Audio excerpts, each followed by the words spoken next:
and you don't wish him any harm. No. You don't want him to fall off a train or nothing, but you go, I'm going to be as funny as him in a year.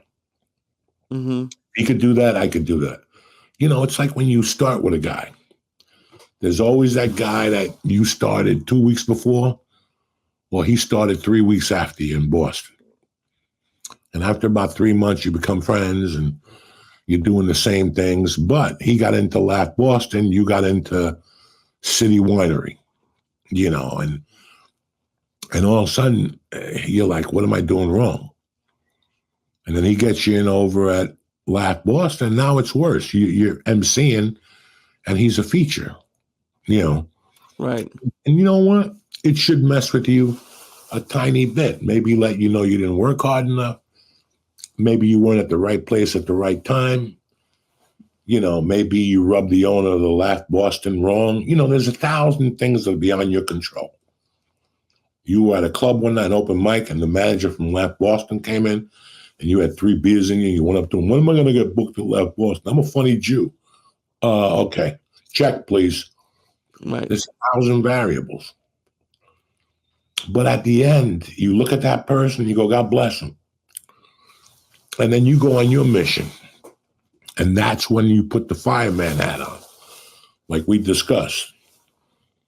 It's a fireman hat. Things are going to hit you, and that's why it's cut that way, so it rolls off.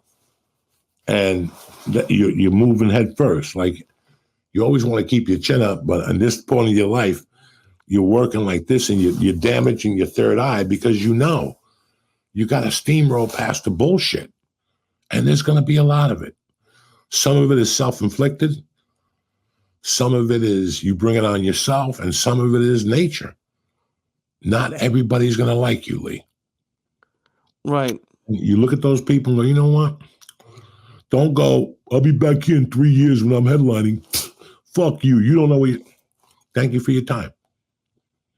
Right. And just go, someday he's going to call me for a gig. I hope so. Very humbly, very humble. Like, and you're going to go, okay. And if you're an asshole, you're going to go, fuck you. But you're going to go, okay, I get it now. And you go down there, you give him a big hug. He cracks a joke, you crack a joke, and you both know why you're there. Because you're selling tickets. There's no reason to bring it up, or you both know why you're there. He needs you to sell alcohol, and you need him to sell the fucking tickets. Or he needs you to sell tickets, and he needs to sell alcohol. And once you realize that, that's a very tough swallow for comics. Yeah. That's one that we'll get to in a few months. Okay. That's a very tough swallow for comics. There's a lot of tough swallows for comics, but you gotta, listen, I've always said, when you're a comic, you're a hooker. You're no difference in the beginning. You're just trying to get the best deal. It's our instinct. It's nothing that you're wrong with you, or my mother didn't raise me right. She burned me with cigarettes. No. You just fucking... And people, it takes some people some time to get it. But once those motherfuckers get it, you're going to have a problem. Right. And because it's very hard. But it's, I don't know. Like, it's hard. I can see where people would drop off. Because I've only been doing it in my 6th year. And like, to keep pushing past, like, people not responding to your calls or things like that. It's like, oh my God. Very tough. And that's why sometimes you got to get out there. Like, because you don't know who's going to be at that open mic playing big shot. I'm the assistant to the assistant manager of Club Royale. I speak to the booker every day. And right. I had people come up to me with the wildest fucking stories. Wildest stories. About their father knew this guy and he'd make a call for me. And it was absurd. And you know what? Some people did. I just wasn't ready. Really? You weren't? What happened? Where you been doing comedy shows at?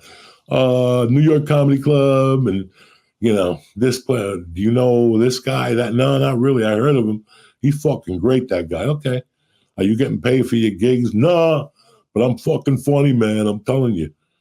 Okay, we'll call you. Right. You know, we're knuckleheads. We're knuckleheads. There's nothing wrong with that. At least we know that going in, but know that in time you'll get it. You know, I was talking about my wife before. Mm-hmm. In 2003, my wife got sick and tired of me coming home with no cash. Every weekend I got mugged by a Colombian. I got hit in the head. I slept over, so I had to pay for a new plane ticket. And some of the stories were true. I used to buy those plane tickets on those services. Okay. And that's the tough education when you're a comic. You're trying to save $10. Now the club wants you to stay an extra night. When you go to add that plane ticket, they want $800. Fuck. Now you're stuck there for a week because if you give up that ticket, or you got to tell this guy no, he wanted you to stay. And you can't do that. My plane ticket, okay, next time. There ain't going to be no next time, kid. He just gave you the opportunity in life. You know, it's the thing I like the most about comedy, every day was a new adventure. Ooh. You hear that little bass drum behind me? Yeah, of course I heard it. What do you mean? It sounds like you shit yourself. No, it wasn't no shit. I thought it was at first. That's why I had to bend over to stop it, to put the clamp on it just in case. But tip-top magoo. Thank God. I think about my life from June 13th, July 13th of 80, whenever the fuck I got on stage. 91 to fucking 2003. And I wouldn't trade it for anything, Lee. That was an education that I can't even write in a book. I can't describe it to you. I don't even know half of it, but I do know this. And I was telling you this when we were doing the church in LA, that, man, Dion and I did something in the main room that I remember I learned on one of those triple rooms. Right. Like there was a lot of times I'd be in a theater in Milwaukee or New York, and something would happen and I would roll with it.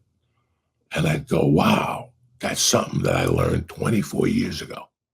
Turn off your TVs, run for your lives. It's over. They didn't put you on this planet just to give up. If Uncle Joey could do it, I could fucking rule the world. That's what you gotta be thinking. Welcome back to church, motherfucker!